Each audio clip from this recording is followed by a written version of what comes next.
અમરેલી જિલ્લામાં હાલ ઉનાળાના સમયમાં ગ્રામીણ વિસ્તારની અંદર આવેલા તળાવો અને ચેકડેમ ઊંડા કરવામાં આવી રહ્યા છે। બગસરા તાલુકાના ગીર ગંગા ટ્રસ્ટ દ્વારા તળાવો ઊંડા ઉતારવાની કામગીરી શરૂ કરવામાં આવી છે। લોકફાળો તેમજ ગીર ગંગા ટ્રસ્ટ દ્વારા મશીન આપવામાં આવી રહ્યા છે અને તળાવો ઊંડા ઉતારી પાણી સંગ્રહ કરવા માટે આ ગીર ગંગા ટ્રસ્ટ ખૂબ જ ઉમદા કાર્ય કરી રહ્યું છે।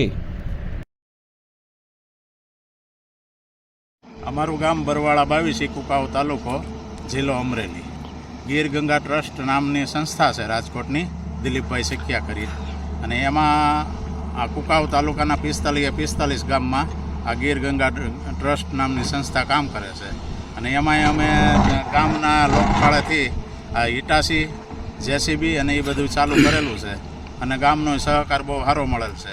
અને અત્યારે એમને પાળાના બંધારા કર્યા જેવી છે, પછી અંદર ખોદાણ કામ કરી માટી ગામ લોકો ટ્રેક્ટર દ્વારા ભરી જાય, 2 દિવસ 3 દિવસ પછી ચાલુ થાય એ રીતની બધી વ્યવસ્થા કરી છે।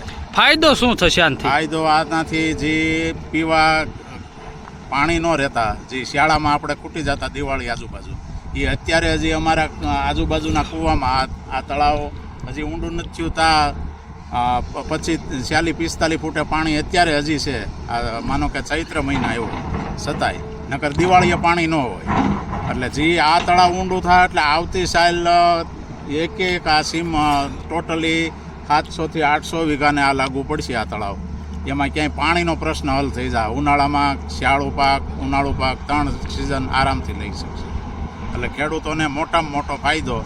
અને પાણીનો અમારો ટાર્ગેટ એવો છે કે 25 ઇંચ જ્યાં લગી વરસાદ પડે ત્યાં લગી અમારા ગામનું પાણી બહાર ન જાય એવી અમારી વ્યવસ્થાના આયોજન છે। અમરેલી જિલ્લામાં હાલ ઉનાળાના સમયમાં મોટી સંખ્યામાં ગ્રામીણ વિસ્તારની અંદર ઈટાસી મશીન તેમજ જેસીબી મશીન દ્વારા તળાવો ઊંડા ઉતારવાની કામગીરી શરૂ કરવામાં આવી છે। તળાવો ઊંડા ઉતારી તળાવમાં રહેલો માટી કાપ દરેક ખેડૂતો પોતાના ખેતરે લઈ જાય છે। આ માટી અને કાપ એક ખાતર તરીકે ખૂબ જ કામ આવે છે। તો સાથે જ હાલ આ ગીર ગંગા ટ્રસ્ટ તેમજ ગામના લોકોના સહયોગથી આ કાર્ય કરવામાં આવી રહ્યા છે। ત્યારે અમરેલી જિલ્લાના બગસરા તાલુકાના